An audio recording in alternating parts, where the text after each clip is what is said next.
저는 아직도 그 소리를 잊지 못합니다. 철문이 덜컥 잠기던 그 둔탁한 울림이 지금도 귀 안쪽에서 낮게 진동합니다. 사람의 울음인지 바람소리인지 분간도 안 되는 흐느낌이 복도 끝에서 새어나오던 그날, 저는 구류장 복도 한가운데 멈춰 서 있었지요. 백열등 하나가 어둠 속에 깜빡거리던 그 자리에서 저는 비로소 내가 살던 세상을 이해했습니다. 한국에 와서 이렇게 카메라 앞에 서는 날이 올 줄은 몰랐습니다. 제 이야기는 영화도 아니고 소문으로 듣던 과장된 북한 이야기도 아닙니다. 그저 제가 실제로 겪은 일들, 그날의 냄새와 온기, 그리고 차가운 침묵을 그대로 전할 뿐입니다. 당시 북한에서는 사람의 죄가 중요하지 않았습니다. 체제가 무서워하는지 아니면 누군가를 본보기로 삼고 싶은지가 더 중요했습니다. 저는 그 구류장에서 15살도 안 되어 보이던 소녀가 두 보안원에게 끌려 들어오는 장면을 보았습니다. 월경탈북 의심이라는 말만 남기고 소녀의 얼굴은 금세 문 뒤로 사라졌습니다. 저는 아무 말도 할 수 없었습니다. 말하는 순간 다음 차례가 제가 될 수도 있었으니까요. 지금부터 제가 들려드릴 이야기는 그때의 저처럼 자유가 무엇인지 알지 못한 채 살았던 한 인간의 기록입니다. 만약 이 이야기가 누군가에게 작은 깨달음이라도 줄 수 있다면 제 목소리를 꺼내는 이유는 충분하다고 생각합니다. 이 영상을 계속 보고 싶으시다면 구독과 좋아요는 북한의 현실을 더 많은 분께 알릴 수 있는 힘이 됩니다. 그럼 제가 어디서부터 무너졌는지 그날의 이야기부터 시작하겠습니다. 제가 살던 곳은 함경북도 온성, 압록강 바람이 늘 차갑게 스며들던 작은 동네였습니다. 그 시절의 아침은 늘 똑같았습니다. 전기 없이 깜깜한 방에서 일어나면 어머니는 화덕 옆에서 장마당에서 구해온 옥수수 죽을 저어놓고 계셨고 아버지는 배급소 앞에 줄을 설까 말까를 망설였습니다. 배급이란 이름은 있었지만 실제로 뭔가를 받은 날은 손가락으로 꼽을 정도였지요. 저는 20살을 갓 넘긴 나이였고 동생은 14살. 얼굴이 해마다 더 노래지고 뼈만 남아가는 게 눈으로 보였습니다. 그런데도 사람들은 괜찮은 척 살아갔습니다. 우린 다 이렇게 사는 거야. 버티면 돼. 동무친구 영심이는 그렇게 말하며 가슴을 쓱 문질러 보였습니다. 그 말투엔 체념이 아니라 체념이 습관이 된 사람의 무표정함이 묻어 있었습니다. 어머니는 장마당에서 장사라도 하지 않으면 당장 저녁거리를 마련할 수 없었습니다. 그런데 장마당은 또 늘 단속 대상이었습니다. 그날도 저는 어머니와 함께 장마당에서 강냉이 가루 2봉지를 팔고 있는데 누군가가 단속 나온다 고 소리쳤습니다.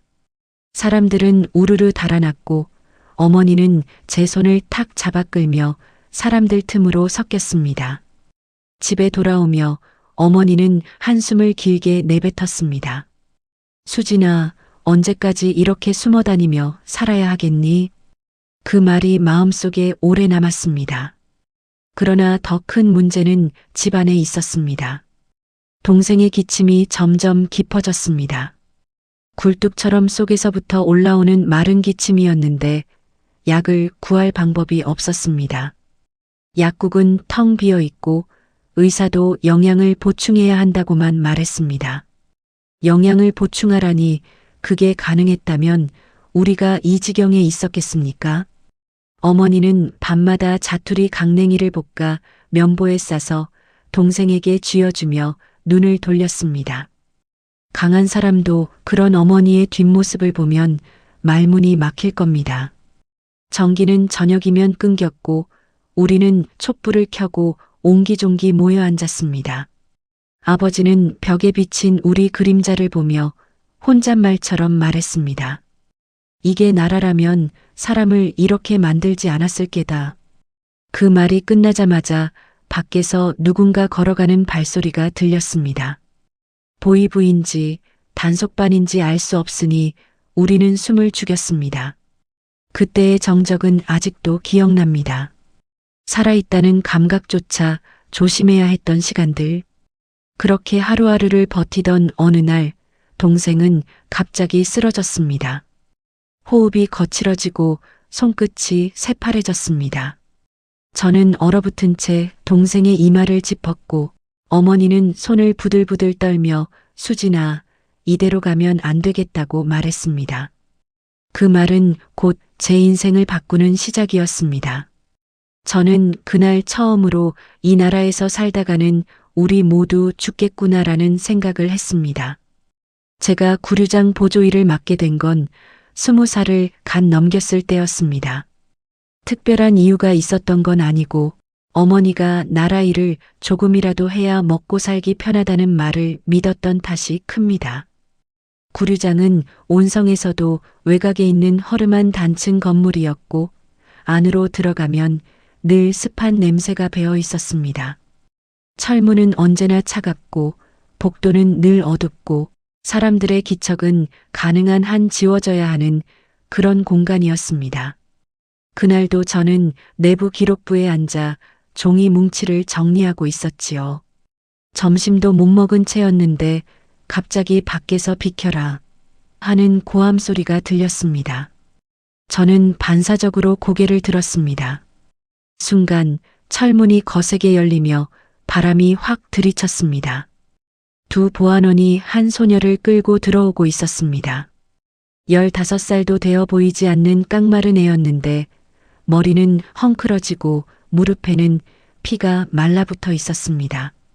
월경 탈북 시도 의심이다. 앞에 서 있던 보안원이 짧게 말했습니다. 그 말은 이유가 아니라 단지 붙잡을 명분일 뿐이었습니다. 소녀는 떨리는 목소리로 말했습니다. 저 그런 거 안 했수다. 그냥 강가에 갔을 뿐인데. 하지만 그 말은 누구에게도 들리지 않았습니다. 아니, 들을 마음이 없는 사람들이 모여 있었지요. 보안원은 서류를 저에게 툭 던지며 말했습니다. 기록이나 하라오. 살아나가겠는지 모르겠지만 저는 입술을 깨물며 날렵한 글씨로 월경혐이라는 단어를 적었습니다. 그 두 글자를 쓰는 순간 손끝이 미묘하게 떨렸습니다. 제가 쓴 글씨 하나가 누군가의 인생을 짓누르는 증거가 된다는 생각이 처음으로 스쳤습니다. 소녀는 철문 속으로 끌려가면서 마지막으로 뒤돌아보았습니다. 그 눈빛은 공포라기보다 이유를 알 수 없다는 절망에 가까웠습니다. 왜 나인가? 그 물음이 담긴 눈동자가 제 가슴에 깊이 박혔습니다. 잠시 후 복도 끝에서 둔탁한 소리와 흐느낌이 섞여 들렸습니다. 항상 듣던 소리인데 그날은 다르게 들렸습니다. 제 귀가 아니라 심장 쪽으로 바로 꽂히는 느낌이었습니다. 저는 기록부에 앉아 있었지만 마음은 그 철문 앞에서 떨어지지 않았습니다. 그날 오후 보이부에서 온 상급 간부가 조용히 제 옆에 서더니 작은 목소리로 말했습니다. 수진 동문, 쓸데없는 동정심 가지면 안 돼. 그런 건 몸을 버리는 일이요. 저는 고개를 끄덕였지만 머릿속에서는 다른 생각이 떠올랐습니다. 동정심을 가지면 안 되는 나라라면 도대체 무엇을 위해 존재하는가? 집으로 돌아가는 길, 바람이 유난히 차갑게 느껴졌습니다. 사람들은 아무 일도 없다는 듯 장마당으로 몰려가고 어둠이 내린 골목마다 촛불만 겨우 흔들리고 있었습니다. 그런데도 누구 하나 이게 왜 이렇게 되었는가 묻지 않았습니다. 질문하는 것 자체가 위험한 나라니까요. 그날 밤 동생의 기침 소리를 들으며 저는 문득 생각했습니다. 저 소녀도 우리도 아무 잘못이 없는 사람들인데 왜 이렇게 숨을 죽이며 살아야 하는가? 그 의문은 작은 불씨처럼 제 안에서 타오르기 시작했고 그 불씨는 곧 제가 인생의 방향을 바꾸게 되는 결정적 순간으로 이어지게 됩니다. 동생이 쓰러진 그날 밤 집안은 숨을 쉬는 것조차 조심스러웠습니다. 촛불은 금방이라도 꺼질 듯 흔들렸고 어머니의 손등은 냉수처럼 차가웠습니다. 동생의 입술은 파래지고 숨은 얕아졌습니다. 저는 억눌린 울음을 삼키며 이마를 닦아주었지만 그 순간엔 이미 알고 있었습니다. 여기서 더 버티면 동생은 살아남지 못할 거라는 걸요. 새벽녘 어머니가 조용히 말했습니다. 수진아, 이대로 가면 우리도 다 죽는다. 그 말은 바람처럼 낮았지만 제 가슴을 송곳처럼 찔렀습니다. 그전까지 저는 그저 사는 게 어렵다고만 느꼈지 이 나라가 우리를 죽이고 있다는 생각까진 못했습니다.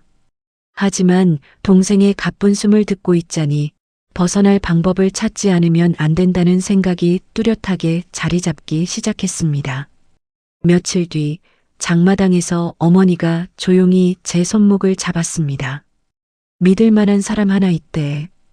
탈출을 도와준다는 브로커라오. 그 이름을 듣는 순간 머릿속에서 모든 소리가 멎었습니다. 탈북이라는 말은 함부로 입 밖에 낼 수도 없고 생각만 해도 처형이 떠오르는 무서운 단어였습니다. 그러나 그 단어가 그날따라 유일한 길처럼 보였습니다.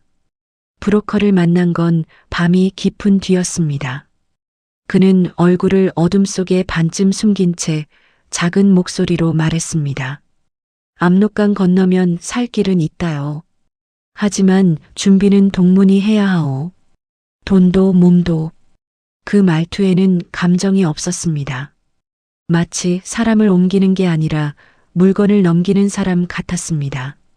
저는 작게 물었습니다. 정말 가능합니까? 사람만 있으면 가능하오. 이 짧은 말이 제 결심을 굳혔습니다. 우리는 돈을 마련해야 했습니다. 어머니는 숨겨둔 폐물 하나를 꺼내 장마당에 내놓았고 저는 며칠 동안 하루 종일 장사판을 지켰습니다. 추운 바람이 얼굴을 베어도 몸이 아파도 멈출 수 없었습니다.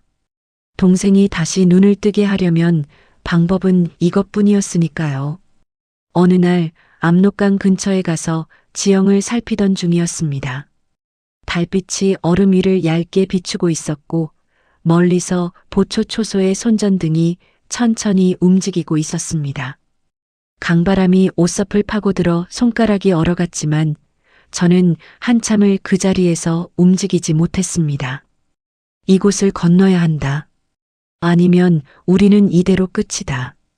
그 생각만이 머릿속을 가득 채웠습니다. 집에 돌아오자 어머니가 조용히 제 손을 잡았습니다. 수진아, 겁나지? 저는 흔들리는 목소리로 대답했습니다.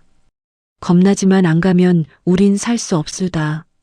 어머니는 고개를 끄덕이며 동생이 누운 자리 옆에 촛불을 하나 더 붙였습니다.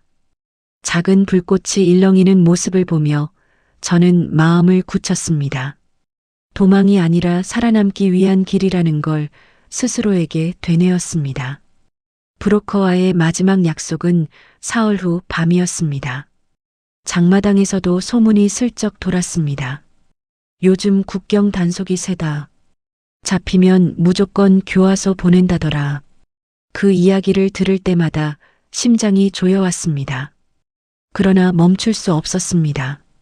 이미 마음은 강물 너머를 향하고 있었으니까요. 그날 밤 저는 오래 사용한 외투 한 벌과 어머니가 쥐어준 작은 보자기 하나만 챙겼습니다. 안에는 마른 강냉이 두 줌과 동생이 쓰던 헝겊 조각이 들어 있었습니다. 그걸 가슴에 꼭 끌어안으며 생각했습니다. 두려워도 가야 한다. 그렇게 저는 처음으로 압록강을 넘어갈 결심을 했습니다. 그리고 사흘 뒤 제 인생의 가장 긴 밤이 시작됩니다. 사흘 뒤 약속된 밤이 왔습니다. 그날 밤의 기온은 영하 30도 가까이 떨어졌습니다. 숨을 내쉴 때마다 허연 입김이 얼굴 앞에서 금세 얼어붙을 것 같았습니다. 브로커는 어둠 속에서 손짓만 하고는 말을 아꼈습니다. 말이 많으면 소리가 새어나가고 소리가 나면 죽는다는 걸 모두 알고 있었지요. 압록강 가까이 다가가자 발밑에서 얼음이 작은 비명을 냈습니다. 찌익하고 울리는 그 소리를 듣는 순간 저는 몸을 움츠렸습니다. 바람인지 얼음인지 제 심장인지 분간도 안 되는 떨림이 온몸을 훑쳤습니다. 브로커는 낮은 소리로 말했습니다. 수진 동무, 여기서부턴 기어가야 하오. 절대 일어서면 안 돼오. 저는 고개를 끄덕이며 배를 얼음에 붙였습니다. 차가움이 옷을 뚫고 등에 스며들어 뼛속까지 식혔습니다. 얼음 위에서 기어가는 동안 손가락은 금세 감각을 잃었습니다. 멀리서 보초초소의 손전등이 좌우로 흔들리며 우리 쪽으로 서서히 다가왔습니다. 저는 숨을 멈췄습니다. 지금 들키면 끝이다. 동생도 어머니도 다 끝이다. 머릿속에서 그 생각만이 파도처럼 밀려왔습니다. 갑자기 뒤쪽에서 얼음이 딱 하고 갈라지는 소리가 들렸습니다. 저는 얼음에 양손을 바짝 붙이고 안쪽으로 체중을 옮겼습니다. 물이 조금만 튀었어도 보초가 바로 알아챘을 겁니다. 바람은 뺨을 칼날처럼 베어갔고 심장은 얼음 아래 강물처럼 미친 듯이 흔들렸습니다. 중간 지점쯤 왔을 때 강바람이 한번 크게 불었습니다. 싸늘한 바람이 얼굴을 스치고 지나가는 순간 손전등 빛이 정확히 우리 방향을 훑쳤습니다. 저는 그대로 얼어붙었습니다. 브로커조차 움직이지 않았습니다. 몇 초가 지났는지도 모릅니다. 아마 서너 걸음 정도 앞에서 보초가 담배를 탁 털어버리고 있었을 겁니다. 그 순간만큼은 제가 살아있다는 감각조차 잊었습니다. 손전등 빛이 천천히 옆으로 돌아가는 걸 확인한 뒤에야 브로커는 아주 작게 속삭였습니다. 지금이요. 더 기시오. 저는 거의 무릎과 팔꿈치를 질질 끌며 앞으로 나아갔습니다. 얼음 표면에서 작게 일어나는 소리들도 전부 제 심장을 찢는 것 같았습니다. 얼음이 끝나갈 즈음 제 눈앞에 어둠 속에서 희미하게 흘길이 보였습니다. 중국 땅이었습니다. 그 한 줄기의 어둠이 제겐 세상의 모든 희망처럼 보였습니다. 드디어 얼음에서 빠져나온 순간 발밑이 단단한 땅으로 바뀌었습니다. 그저 흙을 밟았을 뿐인데 눈물이 터져 나왔습니다. 숨이 거칠게 올라오고 다리가 후들거렸지만 그 사실 하나가 저를 버티게 했습니다. 살았다. 일단은 살았다. 그러나 잠시 뒤 브로커가 제 어깨를 거칠게 잡아 끌었습니다. 울 시간 없소. 여기서 잡히면 더 위험하오. 그 말에 정신이 번쩍 들었습니다. 강 하나를 건넜을 뿐이지 안전한 건 아니었습니다. 중국 공안에게 잡히면 다시 북송입니다. 북송은 곧 죽음이라는 걸 누구보다 잘 알고 있었습니다. 저는 냉기를 머금은 새벽 공기를 들이마시며 스스로에게 말했습니다. 강은 넘었다. 하지만 진짜 지옥은 이제 시작이다. 중국 땅을 밟았다고 해서 안심할 수 있는 건 아니었습니다. 강만 건넜을 뿐 숨이 제대로 붙어 있는 사람에게 둘 곳은 여전히 없었습니다. 브로커는 제 손목을 잡고 어둠 속으로 재빨리 끌고 갔습니다. 여긴 공안이 순찰 자주 하오. 소리 죽이고 따라오라오. 그 한마디만으로도 심장이 다시 요동치기 시작했습니다. 북한에서라면 보위부가 무서웠고 중국에서는 공안이 무서웠습니다. 두려움의 종류는 달랐지만 끝내 사람을 잡아가는 건 똑같았습니다. 우리가 처음으로 숨은 곳은 농가 뒤편에 있는 허름한 헛간이었습니다. 볏짚 냄새와 먼지, 오래된 곰팡이가 뒤섞여 코를 찔렀지만 그 안에서만큼은 누구도 우리를 보지 못했습니다. 저는 볏짚 속에 몸을 숨기고 귀를 기울였습니다. 밖에서는 공안의 손전등이 스치듯 움직이고 개 짖는 소리가 울려 퍼졌습니다. 한 번은 발자국 소리가 문 바로 앞까지 왔다가 멈췄습니다. 저는 숨조차 쉴 수 없었습니다. 그 몇 초의 정적이 제 인생에서 가장 긴 시간이었습니다. 이틀 뒤 브로커는 우리를 다른 지역으로 이동시켰습니다. 그곳에서 만난 또 다른 브로커는 표정이 거칠었고 말투는 더 차가웠습니다. 돈 없으면 여기서 끝이요. 여자들은 팔려가고 남자들은 강제 노동 보내지는 거 아오. 그 말을 듣는 순간 등골이 차갑게 식었습니다. 압록강을 넘은 것보다 더 큰 공포가 밀려왔습니다. 살아남았다고 기뻐할 겨를도 없이 여기는 또 다른 지옥이라는 걸 바로 알았습니다.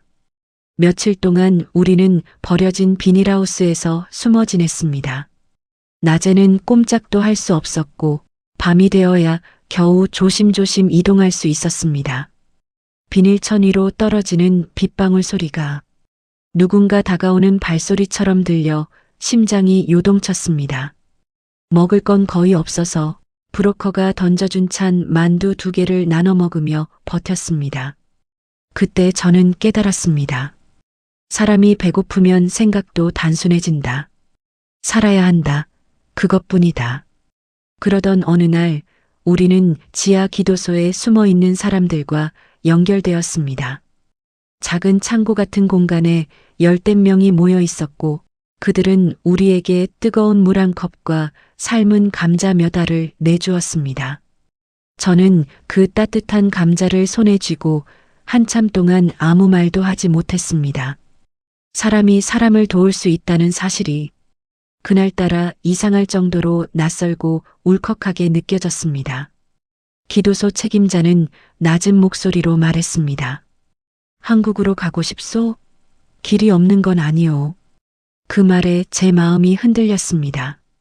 살아남아도 이곳에서 계속 숨어야 했습니다. 공안에게 잡히면 북송, 북송은 곧 죽음. 그러니 결국 선택지는 하나뿐이었습니다. 브로커가 다시 정보를 주었습니다. 중국을 통과해 라오스, 태국으로 가면 한국 대사관을 찾을 수 있소. 위험하지만 길은 있소. 그 말은 칼날처럼 차갑고 동시에 희망처럼 부드러웠습니다. 저는 그 길이 얼마나 험한지 몰랐지만 그때 이미 마음속에서 결론은 나 있었습니다. 이대로는 살 수 없다. 어둠 속에서 숨어 다니는 삶은 더는 못 버틴다. 그리고 저는 다시 짐을 싸기 시작했습니다. 비닐하우스에서의 마지막 밤, 저는 찬 공기를 들이마시며 스스로에게 속삭였습니다. 강도 넘었는데 이제 끝까지 가보자. 이렇게 저는 한국행 루트에 몸을 맡기게 되었고 그 여정은 또 다른 시험과 벽을 연달아 마주하게 됩니다. 중국에서 몇 주를 숨어 지낸 후 우리는 라오스로 향하는 트럭 뒤편에 몸을 숨겼습니다. 철제 바닥은 얼음처럼 차가웠고 움직일 때마다 철판이 삐걱거렸습니다. 브로커는 작은 틈 사이로 밖을 보며 속삭였습니다. 라오스 국경 넘으면 절대 소리 내지 말라오. 공안에 걸리면 끝이오. 그 말은 이미 귀에 익었지만 들을 때마다 심장은 처음 듣는 것처럼 긴장했습니다. 라오스에 도착한 뒤 우리는 며칠을 밀림 속에서 걸어야 했습니다. 풀잎에는 습기가 잔뜩 맺혀 있었고 발밑은 질퍽거렸습니다. 가방이라곤 배낭 하나 그마저도 거의 텅 빈 배낭이었습니다. 밤이 되면 곤충 소리와 바람 소리만 들렸고 낮에는 햇빛이 나무 사이로 비치며 숲을 눈부시게 만들었습니다. 그 속에서 저는 늘 어머니와 동생 생각을 했습니다. 여기서 죽으면 어머니 얼굴도 못 보고 끝나는 거겠지. 그 생각이 다리에 힘을 주는 유일한 이유였습니다. 3번째 날 밤 사건이 터졌습니다. 우리가 묵던 폐가 가까이에서 손전등 불빛이 갑자기 흔들렸습니다. 브로커는 입술을 달싹이며 말했습니다. 공안일 수도 있소. 절대 움직이지 마시오. 저는 숨을 들이마신 채 그대로 굳었습니다. 발소리가 점점 가까워지고 누군가 우리 묵던 집의 벽을 툭 치는 소리가 들렸습니다. 그 순간 저는 죽음과 마주 서 있는 듯 했습니다. 숨이 너무 커서 들킬까봐 아예 멈추는 게 나았습니다. 어둠 속에서 몇 분이 흘렀습니다. 그 발소리는 천천히 멀어져 갔고 그제야 저는 온몸에 들어있던 힘이 스르르 빠져나가는 걸 느꼈습니다. 라오스 국경을 넘고 나면 다음은 태국이었습니다. 그리고 태국만 넘으면 한국 대사관. 남은 길은 멀지 않았지만 위험은 끝나지 않았습니다. 우리가 태국 국경 근처에 도착했을 때 날은 이미 새벽으로 넘어가고 있었습니다. 브로커는 손을 흔들며 빨리 오라고 했습니다. 철조망만 넘으면 된다. 서둘러. 저는 마지막 힘을 짜내어 철조망 아래를 기어갔습니다. 땅바닥은 흙먼지와 돌멩이가 가득했지만 아무렇지 않았습니다. 살아서 가기만 하면 그 어떤 상처도 두렵지 않았습니다. 그러나 그 순간 뒤에서 누군가 소리쳤습니다. 아, 거기 멈춰. 저는 얼어붙는 줄 알았습니다. 브로커가 급하게 제 팔을 잡아 끌며 외쳤습니다. 뛰라오. 우리는 새벽빛이 희미하게 퍼지는 숲길을 미친 듯이 달렸습니다. 뒤쪽에서는 손전등 빛이 부딪히며 흔들렸고 누군가가 욕설을 외치는 소리가 숲에 울려 퍼졌습니다. 숨이 목구멍까지 차올랐고 다리가 휘청댔지만 멈출 수 없었습니다. 죽느냐 사느냐의 순간이었기 때문입니다. 한참을 달린 끝에 갑자기 시내의 밝은 불빛이 시야에 들어왔습니다. 브로커는 마지막으로 말했습니다. 저 건물로 들어가라오. 저기가 한국 대사관이요. 저는 거의 쓰러지듯 대사관 문을 밀고 들어갔습니다. 경비원들이 놀란 눈으로 저를 바라봤지만 그들과 무슨 말을 했는지조차 제대로 기억나지 않습니다. 단지 문이 닫히는 순간 바깥에서 들리던 추격 소리가 완전히 사라졌습니다. 그제야 다리가 풀려 바닥에 주저앉았습니다. 숨도 제대로 못 쉬며 떨고 있는데 어둠 속에서 작은 따뜻함 같은 것이 밀려왔습니다. 드디어 도착했구나. 그 말이 머릿속에서 천천히 울렸습니다. 하지만 저는 알고 있었습니다. 탈출은 끝났지만 인생은 아직 시작도 안 했다는 거리요. 한국 대사관 문이 닫히던 그 순간 저는 제 몸 안에서 무언가 무너져 내리는 소리를 들었습니다. 그동안 꽉 붙들고 버텨왔던 공포가 한꺼번에 빠져나가 버려서인지 대사관 의자에 앉자마자 몸이 후들후들 떨렸습니다. 살았다는 감정은 너무 커서 실감도 나지 않았고 오히려 모든 감각이 멍해진 채 시간이 흐르고 있었습니다.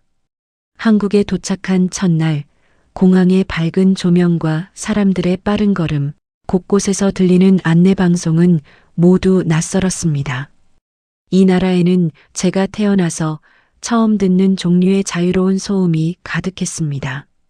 북한에서는 무언가를 크게 말하면 위험했지만 여기선 사람들이 아무렇지 않게 웃고 떠들고 있었습니다. 그게 저는 오래 바라볼 만큼 신기했습니다. 하나원에서 생활하기 시작하면서 저는 처음으로 많은 것을 배웠습니다. 은행 통장 만드는 법, 버스를 타는 법, 음식점에서 메뉴판을 보고 고르는 법까지. 이 모든 것이 저에겐 새로운 세계였습니다. 교육 선생님이 웃으며 말했습니다. 수진 씨, 여기선 뭘 선택해도 됩니다. 그 말이 제 귀에 오래 맴돌았습니다. 선택이라니. 북한에서는 선택이 아니라 지시에 따라 사는 것이 삶의 방식이었으니까요. 처음 서울 거리를 걸었을 때 신호등 앞에 서 있는 사람들의 모습을 보며 묘한 기분이 들었습니다. 빨간불이면 멈추고 파란불이면 건너는 단순한 규칙인데 저는 그 규칙이 강요가 아니라 질서라는 사실이 신기했습니다. 누가 강제로 시키지 않아도 모두가 스스로 지키고 있었습니다.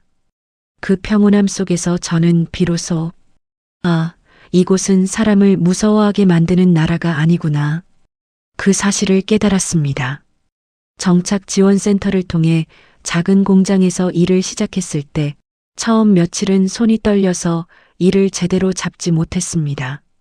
상사가 다가와 부드럽게 말했습니다. 괜찮아요. 천천히 하면 됩니다. 그 말이 그렇게 따뜻하게 들릴 줄 몰랐습니다. 북한에서는 실수하면 바로 꾸중이 아니라 곤장 같은 벌이 따랐기에 저는 괜찮다는 말을 듣는 것이 오히려 어색했습니다. 월급을 처음 받고 통장을 열어봤을 때 저는 한참 동안 숫자를 들여다보았습니다. 이 돈을 내가 자유롭게 쓸 수 있다니 기쁨이라기보다 어쩐지 눈물이 먼저 났습니다. 어머니와 동생이 떠오르며 가슴이 몹시 먹먹해졌습니다. 이 자유를 함께 누릴 수 있었으면 얼마나 좋았을까. 한국에 온 지 몇 년이 지나고 저는 이제 제 이야기를 세상에 말할 수 있는 사람이 되었습니다. 아직도 밤이면 가끔 압록강 얼음 위에서 들리던 그 찌익 소리가 떠오르지만 그 소리는 이제 제 과거를 알려주는 작은 흉터일 뿐입니다.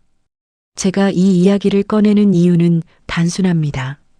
저처럼 자유가 어떤 모양인지 알지 못한 채 살아가는 사람들이 세상 어딘가에는 아직 많기 때문입니다. 그리고 제가 받은 이 자유가 얼마나 소중한지 그걸 잊고 싶지 않기 때문입니다. 이제야 저는 말할 수 있습니다. 한국은 나에게 새로운 삶이었습니다. 숨을 크게 들이마셔도 괜찮은 나라. 웃어도 울어도 선택해도 실수해도 되는 나라. 그리고 지금 이 영상을 보고 있는 여러분께 마지막으로 남기고 싶은 말이 있습니다. 자유는 잃어봐야 그 소중함을 압니다. 저는 이제 이 자유를 지키며 살고 싶습니다.